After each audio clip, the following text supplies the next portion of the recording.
Sarah Martinez had always been different from other kids in her small Texas town. While her classmates spent their afternoons playing video games or hanging out at the mall, Sarah was often found in her backyard, practicing military drills she had learned from old Army manuals she borrowed from the library. Her father, a mechanic at the local garage, thought it was just a phase. Her mother, a nurse at the county hospital, worried that Sarah was too serious for a 16-year-old. The morning that would change everything started like any other Tuesday at Jefferson High School. Sarah walked through the hallways with her usual confident stride. Her dark hair pulled back in a neat ponytail, her posture straight as an arrow. She had developed this habit of walking like a soldier without even realizing it. Other students noticed, of course. They always noticed when someone was different. "There goes G.I. Jane," whispered Jessica Thompson, one of the popular girls, loud enough for Sarah to hear. A group of boys near the lockers snickered. Sarah kept walking, her face showing no emotion. She had learned long ago that reacting only made things worse. In first period history class, Mr. Peterson was discussing World War II when he noticed Sarah's intense focus on the military tactics being described. While other students doodled in their notebooks or checked their phones, Sarah was taking detailed notes, asking questions about strategic movements and communication protocols that seemed far too advanced for a high school student. "Sarah, you seem very interested in military history," Mr. Peterson commented after class. "Have you considered joining ROTC in college?" Sarah smiled politely. "Maybe," she replied, though she knew her interest went far deeper than anything ROTC could offer. There were things about herself she couldn't explain to anyone, skills she possessed that she had never been taught, at least not in any way she could remember clearly. During lunch, Sarah sat alone at her usual table near the window, eating the sandwich her mother had packed. She preferred the solitude, using the time to observe her surroundings with the sharp attention to detail that had become second nature. She noticed everything: the way the cafeteria workers moved in their routine, the patterns of student behavior, the exits and entrances, the blind spots where someone could approach unseen. It was during this quiet observation that Tommy Rodriguez, the class clown, decided to provide entertainment for his friends. He approached Sarah's table with an exaggerated military march, saluting dramatically. "Attention, soldier," he announced loudly, causing heads to turn throughout the cafeteria. "What's your mission today?" "Protecting the mystery meat from enemy forces." The cafeteria erupted in laughter. Students pulled out their phones to record what they assumed would be another humiliating moment for the weird girl who acted like she was in the army. Sarah looked up calmly, her dark eyes meeting Tommy's with a steady gaze that made him slightly uncomfortable. "Stand down, civilian," she said quietly, but her voice carried clearly in the sudden silence that had fallen over the nearby tables. There was something in her tone, an authority that seemed to come from somewhere deep and real that made Tommy's smile falter slightly. But the damage was done. The video of Tommy's military inspection of Sarah quickly spread through social media. By the end of the school day, it had been shared hundreds of times with captions like "Girl thinks she's a real soldier" and "Future military reject gets reality check." Sarah's phone buzzed constantly with notifications as classmates tagged her in the posts. The comments were particularly cruel. "She probably thinks she's some kind of special forces," wrote one. "Someone should tell her the Army doesn't recruit crazy people," added another. "What a freak," was the most common sentiment.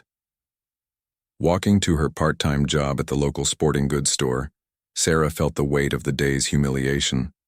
She had endured worse things than high school mockery, though she couldn't quite remember when or where. Sometimes she had flashes of memories that didn't seem to belong to her life. Training in environments that looked nothing like Texas, learning skills from instructors whose faces she couldn't quite recall, earning recognition for achievements that seemed impossible for someone her age. At work, her manager, Mrs. Chen, noticed her quiet mood. "Rough day at school?" she asked kindly. Mrs. Chen had always appreciated Sarah's reliability and her uncanny ability to organize the store's inventory with military precision. "Just the usual teenage drama," Sarah replied, not wanting to burden her boss with the details.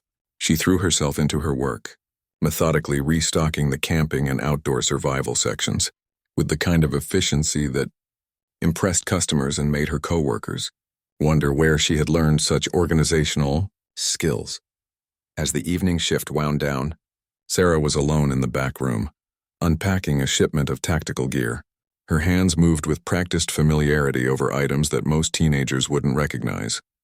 Night vision equipment, specialized communications devices, survival tools that were far more advanced than typical camping gear. She handled each item with the kind of knowledge that comes from experience, not from reading product descriptions. That night, lying in her bedroom, Sarah stared at the ceiling and tried to piece together the fragments of memory that haunted her dreams. There were images of training facilities she had never visited, at least not that she could consciously remember. There were faces of instructors who had taught her skills that no civilian teenager should possess. And there was a mark, a small tattoo on her shoulder that she had discovered one morning, seemingly overnight, with no memory of getting it. The mark was simple but distinctive. A stylized eagle with outstretched wings, surrounded by 13 stars. She had researched it extensively, but found no clear explanation for what it meant or why it was on her body. Her parents claimed to have no knowledge of it, suggesting she must have gotten it done somewhere and forgotten, though Sarah knew that wasn't true. As sleep finally began to take hold, Sarah's dreams were filled with the same recurring images.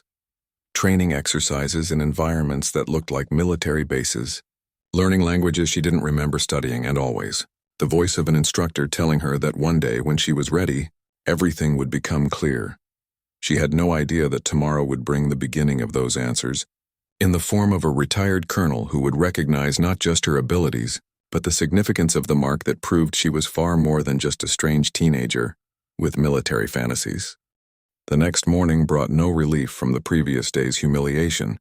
Sarah's phone continued to buzz with notifications as the video of Tommy's cafeteria performance gained even more traction overnight.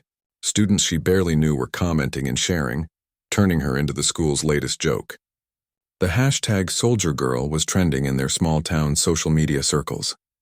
Walking into school, Sarah could feel the eyes on her more intensely than usual. Groups of students would quiet their conversations as she passed, then burst into whispers and giggles once they thought she was out of earshot.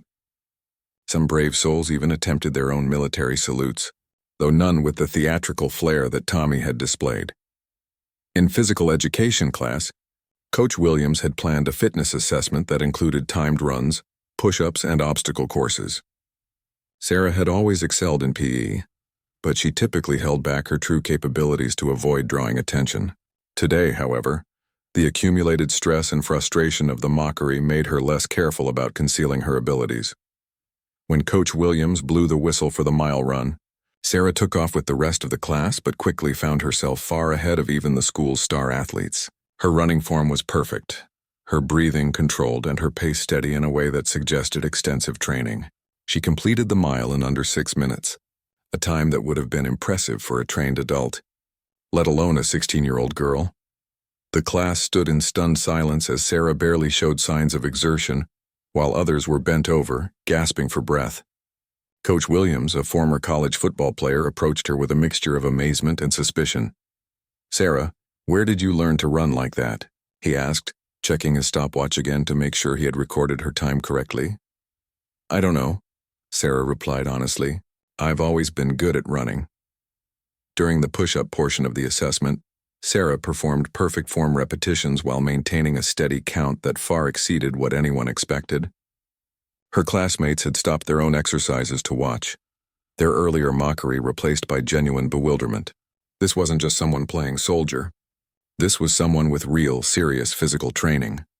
The obstacle course was where Sarah's abilities became impossible to ignore. The course included rope climbing, crawling under barriers, jumping over hurdles, and navigating through tires. Sarah moved through each obstacle with fluid precision, using techniques that Coach Williams recognized from his military friends, but had never seen taught in civilian settings. "Time," Coach Williams called out as Sarah completed the course. He stared at his stopwatch in disbelief. Her time was better than most military recruits he had known. The class had gathered around, no longer laughing but genuinely amazed and somewhat intimidated by what they had witnessed. Tommy Rodriguez, the instigator of yesterday's humiliation, approached Sarah cautiously. "Dude, where did you learn to do that stuff?" he asked, his previous mockery replaced by genuine curiosity and a hint of respect. Sarah shrugged, feeling as confused as everyone else looked. I don't really know, she admitted. It just feels natural. Word of Sarah's extraordinary physical performance spread through the school even faster than the previous day's video. By lunchtime, students who had never paid attention to her before were approaching her table, asking questions about her training, her background, and where she had learned such advanced skills. The attention made Sarah uncomfortable in a different way than the mockery had. She genuinely didn't have answers to their questions, and the growing spotlight made her feel exposed and vulnerable. There were aspects of her abilities that she couldn't explain even to herself, skills that seemed to emerge from somewhere deep in her muscle memory without conscious thought. After school, Sarah decided to walk home instead of taking the bus, needing time to process the day's events. The route took her through downtown, past the small shops and offices that made up the heart of their community. She was lost in thought when she noticed the black sedan that had been following her at a distance. At first, she assumed it was coincidence. Small towns had limited routes, and it wasn't unusual to end up behind the same car for several blocks. But when she turned down a side street and the sedan followed, making the same seemingly random turn, her training kicked in without her conscious decision. Sarah began employing evasive maneuvers she didn't remember learning, using reflective surfaces to monitor the vehicle, varying her pace and direction, and taking routes that would force anyone following her to reveal their intentions. The sedan maintained its distance but continued to follow, confirming her suspicions. Instead of heading directly home, Sarah led the pursuit toward the town's main shopping district, where there would be more people and better opportunities to lose a tail or seek help if necessary. She ducked into the large department store, using the multiple entrances and exits to confuse anyone trying to track her movements. Inside the store, Sarah positioned herself near a clothing rack where she could observe the entrances while appearing to browse. After several minutes, she saw two men in business suits enter the store, moving with the purposeful but casual manner of professionals conducting surveillance. They weren't local. Their clothes, bearing, and coordinated movements marked them as outsiders with specific training. Sarah's heart raced, but her body remained calm and alert in a way that suggested she had been in similar situations before, though she couldn't remember when. Using the store's layout to her advantage, she made her way to the employee break area, where she had befriended one of the workers during previous shopping trips. "Jenny, I need to use your back exit," Sarah said quietly to the cashier she knew. "There are some guys following me and I'm not sure why." Jenny, concerned by the serious expression on Sarah's usually calm face, led her through the employee areas to a delivery entrance that opened onto the alley behind the building. Sarah thanked her friend and slipped out, immediately checking to ensure she wasn't walking into a trap. The alley was empty, but Sarah could hear the sedan's engine idling on the street beyond. She made her way through a series of backyards and side streets, using a route that would have been impossible for a vehicle to follow. Her movements were efficient and purposeful, guided by instincts she couldn't explain. When she finally reached home, Sarah was certain she had lost her pursuers, but the encounter had left her shaken and more confused than ever. Who were those men? And why would anyone be following a high school student from a small Texas town? The timing, coming just after her abilities had been so publicly displayed at school, seemed too coincidental to ignore. That evening, as she helped her mother prepare dinner, Sarah debated whether to mention the surveillance. She decided against it, partly because she wasn't sure her parents would believe her, and partly because she sensed that involving them might put them in danger. As night fell, Sarah positioned herself at her bedroom window, maintaining a subtle watch on the street. The black sedan was nowhere to be seen, but she remained alert, her body ready to respond to threats she couldn't identify but somehow knew how to handle. Thursday morning arrived with an unusual tension in the air. Sarah had barely slept, maintaining a vigilant watch throughout the night for any sign of the mysterious sedan or its occupants. Her exhaustion was offset by an adrenaline-fueled alertness that seemed to come from a source she didn't fully understand. At school, the atmosphere around Sarah had shifted dramatically. The mockery of 2 days ago had been replaced by a mixture of respect, curiosity, and wariness. Students who had once ignored her now watched her with new interest, while others seemed almost afraid to approach her after witnessing her extraordinary physical capabilities. During first period, Principal Morrison announced over the intercom that there would be a special assembly during lunch, period featuring a guest speaker who was a retired military officer visiting local schools to discuss career opportunities in the armed forces. Sarah felt a chill run down her spine at the announcement, though she couldn't explain why.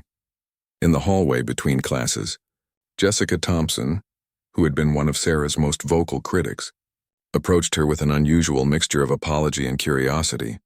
"Sarah, I wanted to say I'm sorry about the whole soldier thing," Jessica said, her voice lacking its usual confident tone.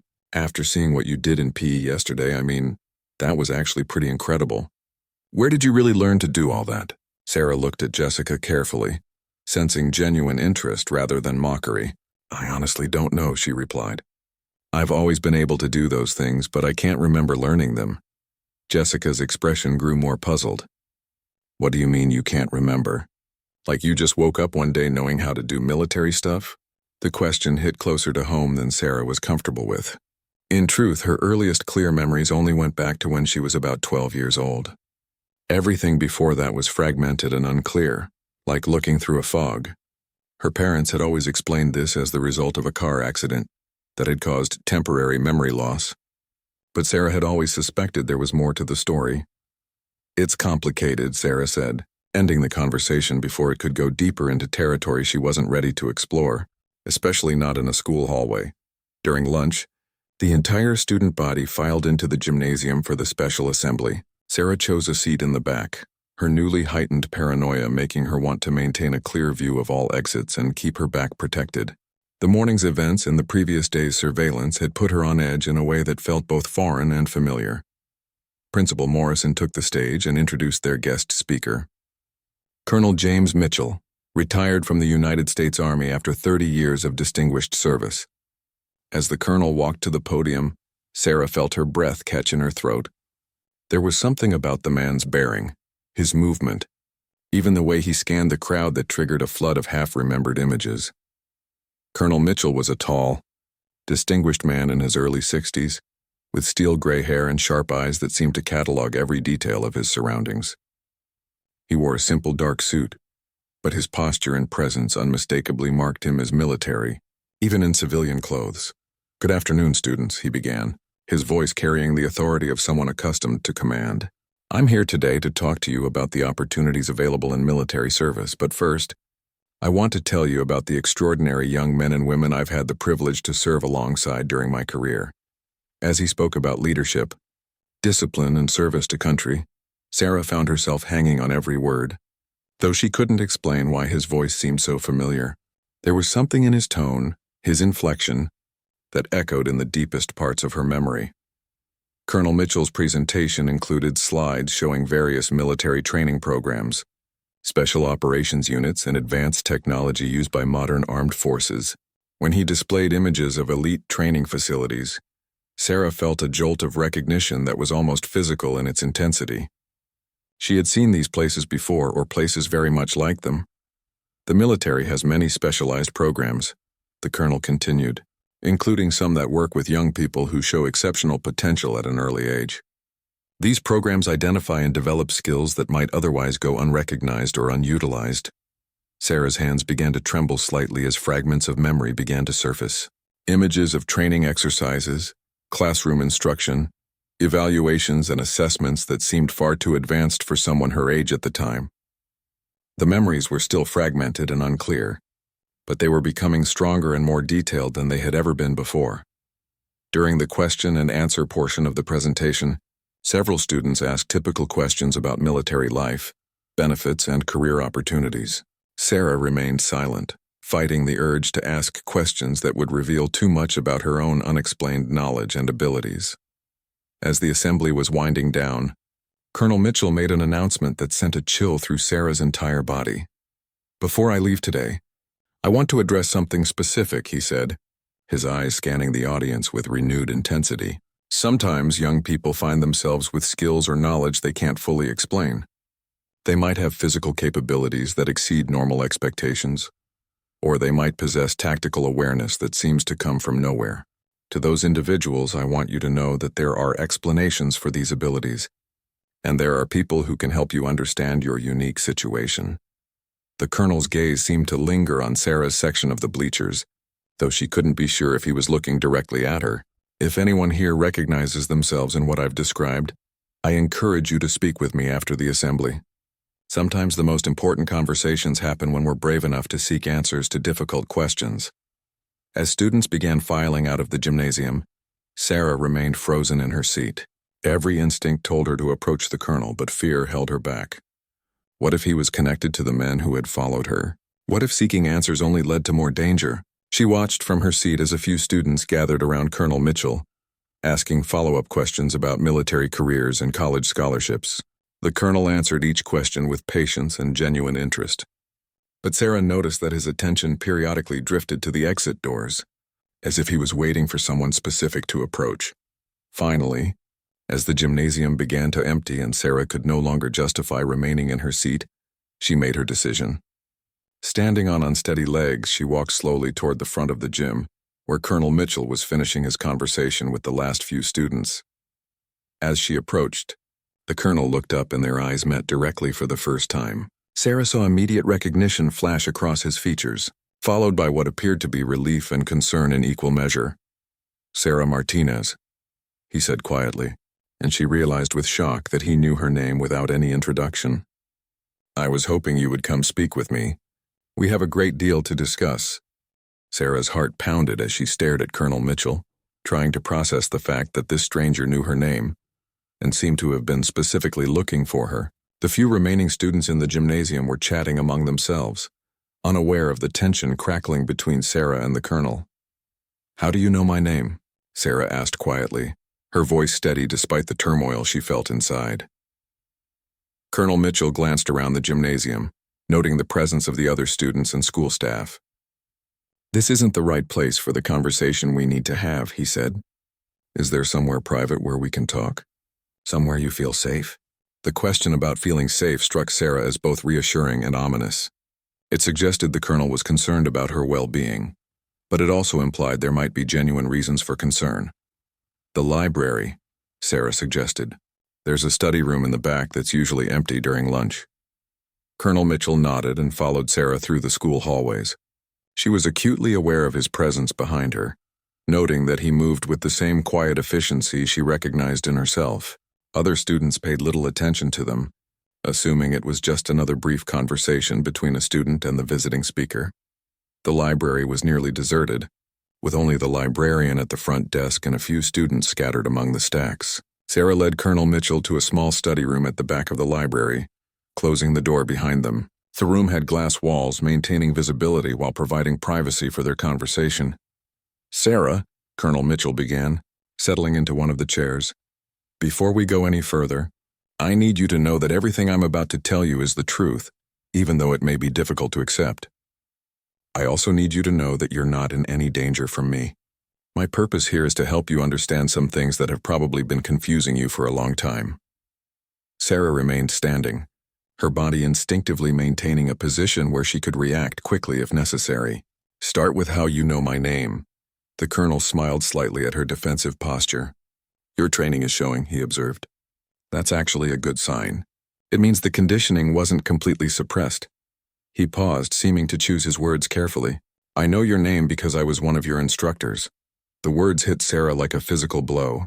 Suddenly, fragments of memory that had been floating just beyond her conscious reach began to crystallize with startling clarity.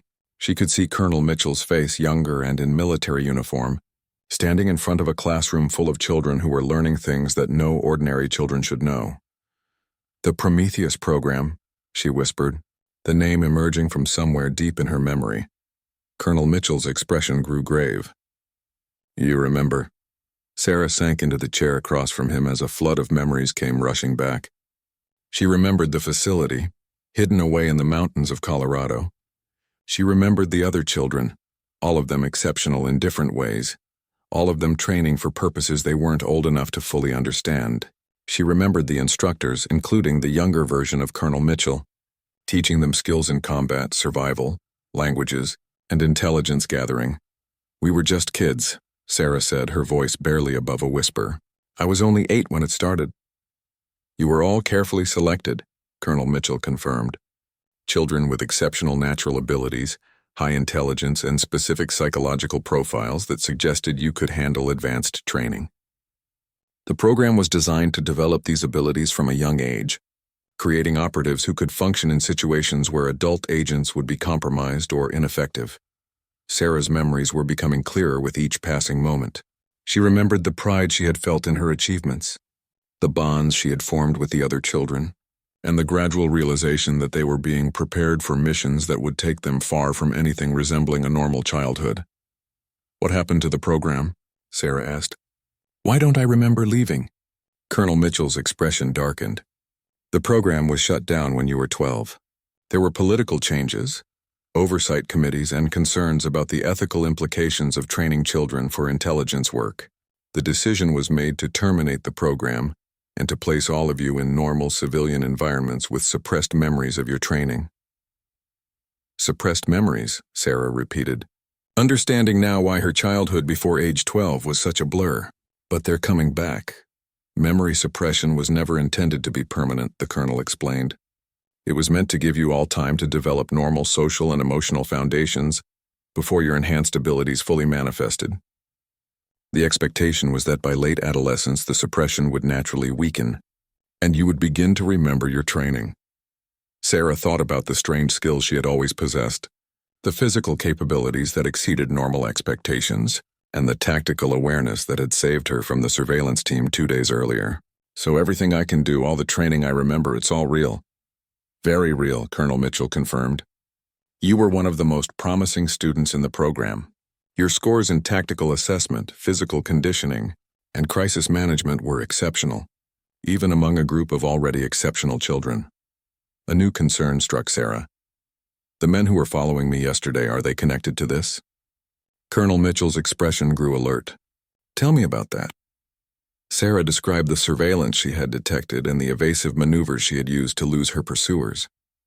As she spoke, she could see the colonel's concern deepening. "That's troubling," he said when she finished. "All records of the Prometheus program and its participants were supposed to be classified and secure. If someone is actively tracking former program members, it suggests there may be a security breach or an unauthorized interest in reactivating the program. Are the other kids in danger too?" Sarah asked, thinking about the friends she was just beginning to remember. "Potentially," Colonel Mitchell admitted. "That's part of why I'm here. 3 months ago, we discovered that classified program files had been accessed by unknown parties. We've been quietly checking on all former participants to ensure their safety and to brief them on potential security concerns." Sarah felt a chill of fear, not just for herself, but for all the children she had trained alongside. "How many of us were there?" 12, Colonel Mitchell replied. "You were part of the final class before the program ended. Of those 12, we've successfully contacted and briefed 8. You're the 9th. What about the other 3? The colonel's silence was more frightening than any words could have been. Finally, he spoke. 2 are missing. We can't locate them through any official or unofficial channels. The 3rd, he paused. The 3rd was found dead 3 weeks ago, in what local authorities classified as an accident, but which showed signs consistent with professional elimination." Sarah felt the blood drain from her face. Someone was hunting former Prometheus program participants, and she was clearly on their list. The surveillance she had detected was likely just the beginning. "What do I do?"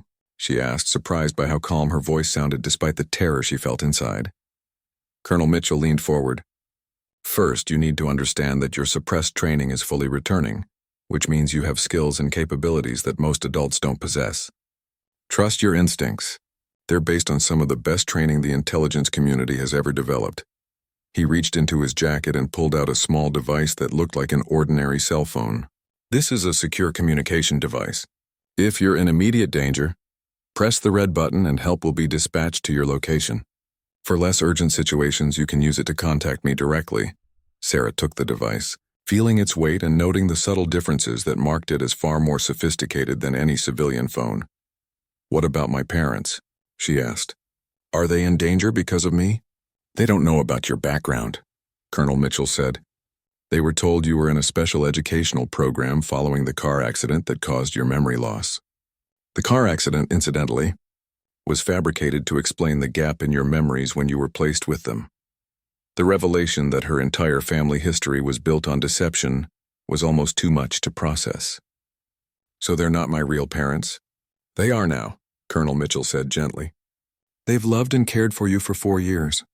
The bonds you've formed with them are real, even if the circumstances that brought you together were artificial. However, for their safety and yours, it's important that they continue to believe the cover story for now. Sarah nodded, understanding the necessity even as her heart ached at the thought of maintaining such a massive deception with the people who had become her family. "There's one more thing," Colonel Mitchell said, his tone becoming more serious. "I need to see the mark." Sarah's hand instinctively moved to her left shoulder, where the mysterious tattoo rested beneath her shirt. The mark that had appeared seemingly overnight when she was 14. The symbol she had researched extensively without finding any satisfactory explanation for its presence on her body. "You know about the mark," she said. It wasn't a question. Colonel Mitchell nodded gravely. "The Prometheus program identification tattoo. Each participant received one upon completion of their initial training phase. It was designed to be recognizable to authorized personnel, while appearing meaningless to anyone outside the program." With trembling fingers, Sarah pulled aside the collar of her shirt, revealing the small but distinctive tattoo on her shoulder. The stylized eagle with outstretched wings, surrounded by 13 stars, seemed to catch the light in the study room as if it had been crafted from something more substantial than ordinary ink. Colonel Mitchell examined the mark closely, his expression growing more troubled with each second. "Sarah, this isn't the standard Prometheus identification mark." Her heart skipped a beat. "What do you mean?" "The standard mark was a simple eagle with 7 stars, the colonel explained, his voice tight with concern. "What you have is something much more significant. 13 stars indicates a graduate of the advanced program, Project Phoenix. Only 3 children ever received this mark." Sarah felt the world tilt beneath her as new memories, deeper and more complex than the others, began to surface. She remembered additional training that had taken place separately from the other Prometheus participants. She remembered learning skills that were considered too dangerous or sensitive for the regular program. She remembered instructors who spoke in hushed tones about her unprecedented abilities and potential. Project Phoenix was the most classified aspect of the Prometheus program, Colonel Mitchell continued. It involved taking the 3 most exceptional students and providing them with training that went far beyond anything the others received. The project was so secret that even most of the Prometheus instructors didn't know about it. More memories flooded back with startling clarity. Sarah remembered training scenarios that had seemed impossibly difficult even for the advanced group. She remembered learning to speak languages fluently within weeks, mastering combat techniques that took adults years to perfect, and developing an almost supernatural ability to read people and situations. "The other 2 Phoenix graduates?" Sarah asked, though she already feared the answer. "Are they the ones who are missing?" Colonel Mitchell's expression confirmed her worst fears. "Marcus Chen and Elena Volkov. We lost contact with Marcus 6 months ago. Elena disappeared 4 months later. The timing suggests their disappearances weren't coincidental." Sarah tried to remember her fellow Phoenix graduates, but those memories were still partially obscured, as if they had been more deeply suppressed than the others. She could recall fragments. A boy with remarkable technological abilities and a girl who seemed to understand human psychology with frightening accuracy. "Why would someone be hunting Phoenix graduates specifically?" Sarah asked, though even as she spoke she began to understand the answer. "Because Phoenix graduates represent the apex of what the program achieved," Colonel Mitchell explained. "Your abilities, properly activated, would make you extraordinarily valuable to any intelligence organization, military group, or even criminal enterprise. But more importantly, your knowledge could expose aspects of government operations that certain people would prefer to keep buried forever." The full weight of her situation began to settle on Sarah's shoulders. She wasn't just a former participant in a defunct training program. She was a walking repository of some of the government's most closely guarded secrets, with abilities that made her both a tremendous asset and a significant threat to anyone who might want to control or eliminate her. "What kind of abilities?" Sarah asked, though she was beginning to remember on her own. "Enhanced pattern recognition that allows you to predict human behavior with remarkable accuracy." Colonel Mitchell began listing them like a briefing. "Accelerated learning capabilities that let you master new skills in a fraction of normal time. Physical conditioning that maintains peak performance with minimal maintenance. And most significantly, an intuitive understanding of complex systems that allows you to infiltrate, manipulate, or disable virtually any organization or technology. As he spoke, Sarah could feel these abilities stirring within her, like sleeping giants awakening after years of dormancy. She could look at Colonel Mitchell and read layers of information from his posture, his breathing, his micro-expressions that told her far more about his emotional state and intentions than his words ever could. "The suppression is completely gone now, isn't it?" the colonel observed, watching her face as she processed the returning capabilities. "Yes," Sarah confirmed, amazed at how different she felt from just an hour ago. "It's like someone turned on lights in rooms I didn't know existed." Colonel Mitchell stood up, his manner becoming more urgent. "Sarah, I need you to understand that your situation has become exponentially more dangerous. Whoever is hunting Phoenix graduates now knows where you are. The surveillance you detected was likely just initial reconnaissance. They'll be back, and next time they won't be so subtle." "What are my options?" Sarah asked, her mind already beginning to calculate defensive strategies and escape routes with a tactical awareness that hadn't been present that morning. "You have 3 choices," the colonel said. "First, you can disappear. We can provide you with a new identity and relocation to somewhere they're unlikely to find you, but you would have to abandon everyone you care about here, including your adoptive parents." The thought of leaving her family, the people who had loved and raised her for 4 years, was almost unbearable. Despite learning that their relationship was built on a foundation of deception, her emotional attachment to them was completely real. "Second option," Colonel Mitchell continued, "you can accept protective custody. We place you in a secure facility with round-the-clock protection while we investigate and neutralize the threat. This option keeps you safe but severely limits your freedom." Neither of the first 2 options appealed to Sarah's newly awakened tactical instincts. Running felt like abandoning the fight, while hiding behind protection felt like surrendering control of her own destiny. "What's the third option?" she asked, though she suspected she already knew. "The third option is the most dangerous but potentially the most effective," the colonel said. "You continue your normal life while secretly reactivating your Phoenix training. We use you as bait to draw out whoever is hunting Phoenix graduates, while simultaneously training you to defend yourself and gather intelligence on their operations." Sarah considered the options, her enhanced analytical abilities weighing the risks and benefits of each choice. The third option was clearly the most dangerous, but it was also the only one that gave her agency in determining her own fate and the fate of her fellow Phoenix graduates. "If I choose the third option," Sarah said, "what kind of support would I have?" "I would become your handler, maintaining contact through secure channels and providing guidance as needed. We would also begin identifying and recruiting allies within your current environment, people who could provide assistance without knowing the full scope of the situation." Sarah thought about the people in her life who might be trustworthy enough to involve in some capacity. Coach Williams had military experience and might be receptive to helping with physical training. Mrs. Chen at the sporting goods store had always seemed unusually observant and might be willing to provide access to specialized equipment. "There's something else you need to know," Colonel Mitchell said, his expression growing even more serious. "Based on the pattern of attacks on Phoenix graduates, we believe whoever is hunting you has access to classified program files. They know your capabilities, your training, and your psychological profile. They're not amateurs and they're not underestimating you."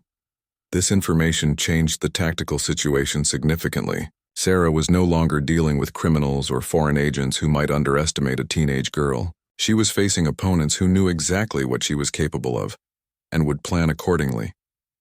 "I'll take the third option," Sarah decided, her voice carrying a conviction that surprised even her. "But I want to modify the plan. Instead of just using me as bait, I want to actively hunt whoever is hunting us. The best defense is a good offense." Colonel Mitchell studied her for a long moment, and Sarah could see him recognizing the strategic thinking that had made her a standout Phoenix graduate. "That's exactly what I was hoping you would say," he admitted. "Welcome back to active duty, Agent Martinez." The title, Agent Martinez, sent a chill of recognition through Sarah's body, followed immediately by a surge of purpose she hadn't felt since her memories began returning. She was no longer just a confused teenager with unexplained abilities. She was a trained operative with a mission. "What's our first step?" Sarah asked, her mind already shifting into operational mode. Colonel Mitchell pulled out a tablet and showed her a series of photographs. These are the surveillance teams that have been tracking Phoenix graduates. We've identified at least 4 different groups, which suggests this isn't the work of a single organization, but rather a coordinated effort involving multiple parties. Sarah studied the images carefully, her enhanced pattern recognition immediately picking up details that would escape most observers. The teams showed signs of different training backgrounds. Some appeared to be military, others had the bearing of corporate security, and at least one group showed characteristics consistent with foreign intelligence operatives. Someone is coordinating between different organizations, Sarah observed. The question is whether they're working together voluntarily, or if there's a single controlling entity manipulating multiple groups. Exactly the kind of analysis that made you exceptional in Phoenix, Colonel Mitchell said with approval. Now, here's what we know about the group that's been tracking you specifically. He showed her enhanced surveillance photos of the men who had followed her from school. Sarah recognized them immediately, but now she could read far more from their appearance and body language than she had been able to during the actual encounter. Former military, probably special forces based on their movement patterns, she analyzed. But they're not currently military. The way they dress and position themselves suggests private sector work. Corporate security or private military contractors. Very good. We believe they're working for a defense contractor that had connections to the original Prometheus program. The company likely retained copies of classified files when the program ended, and they're now using that information to track down former participants. Sarah felt a cold anger building as she realized the scope of the betrayal. They're treating us like assets to be recovered rather than people to be protected. That's our assessment as well, Colonel Mitchell confirmed, which is why we need to move quickly. Every day we delay gives them more time to locate the remaining Phoenix graduates and advance whatever agenda they're pursuing. Over the next hour, Colonel Mitchell briefed Sarah on the basics of her new operational status. She would maintain her normal daily routine to avoid suspicion, but she would begin conducting subtle surveillance and intelligence gathering on anyone who showed unusual interest in her or her activities. The secure communication device would allow her to report findings and receive guidance in real time. Your first assignment, Colonel Mitchell said, is to identify any assets or allies within your current environment. Look for people with relevant skills, access to useful resources, or positions that could provide strategic advantage. But be extremely careful about who you approach and how much you reveal. Sarah's mind immediately went to work cataloging the people in her life who might be useful. Coach Williams obviously had relevant experience and had already noticed her exceptional physical capabilities. Mrs. Chen, at the sporting goods store, had access to equipment and seemed unusually observant about customer behavior. Even some of her classmates might have skills or access that could prove valuable. What about my family? Sarah asked. How much can I tell them? Nothing for now, Colonel Mitchell said firmly. The cover story must remain intact for their safety and yours. However, you can begin implementing subtle security measures around your home and family that they won't notice but that will provide early warning of any threats. As they prepared to leave the study room, Colonel Mitchell handed Sarah a small envelope. Inside you'll find contact information for a secure email account and instructions for dead drop locations where we can exchange information if electronic communication becomes compromised. Memorize everything and destroy the physical documents. Sarah pocketed the envelope, her Phoenix training automatically cataloging the best methods for securely memorizing and disposing of sensitive information. One final thing, the colonel said as they reached the library exit. Trust your instincts. Your Phoenix training included developing intuitive threat assessment that operates below the conscious level. If something feels wrong, it probably is, even if you can't immediately identify why. Walking back through the school hallways, Sarah felt like she was seeing her environment with completely new eyes. The building layout, the daily patterns of students and staff, the security vulnerabilities and defensive advantages all became part of a tactical assessment she was conducting without conscious effort. In her remaining classes, Sarah maintained her normal appearance of attention while actually conducting surveillance training exercises. She identified the best observation positions in each classroom, noted which students had behavioral patterns that might indicate useful skills or suspicious activities, and began developing psychological profiles of her teachers that would help her predict their responses to various scenarios.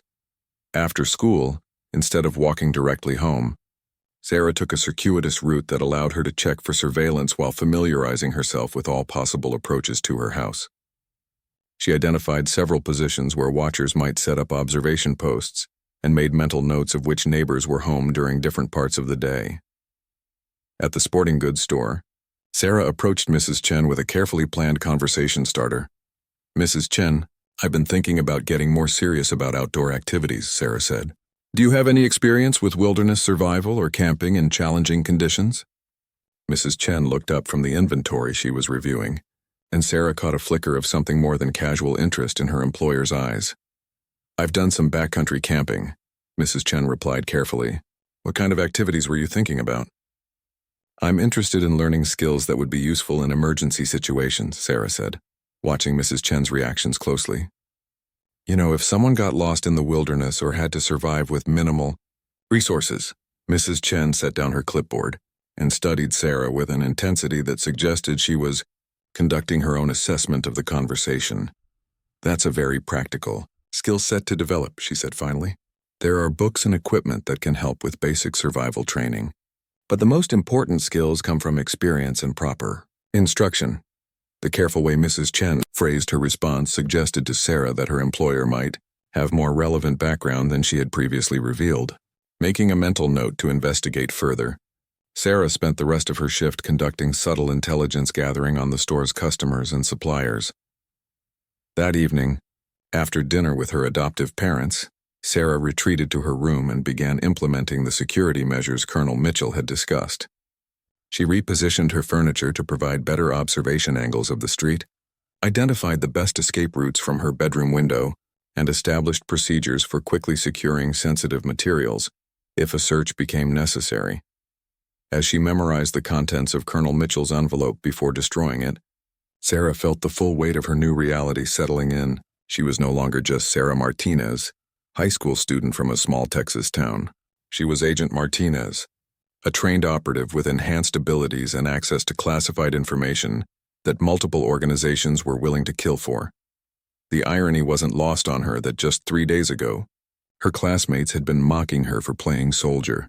Now she was preparing to engage in operations that would determine not just her own survival, but potentially the fate of her fellow Phoenix graduates and the security of government programs that most people didn't even know existed. Looking out her bedroom window at the quiet suburban street where she had lived for 4 years, Sarah began planning her first operational moves. Tomorrow, she would begin the careful process of transforming from a hidden asset into an active hunter, using skills that had been planted in her childhood and were now blooming into their full lethal potential. The people who were hunting Phoenix graduates had made a critical error in their planning. They had treated their targets as resources to be collected rather than threats to be neutralized. Sarah intended to demonstrate exactly how dangerous that miscalculation could be. The girl who had once been mocked for her military fantasies was about to become a very real nightmare for anyone who threatened her or the people she cared about.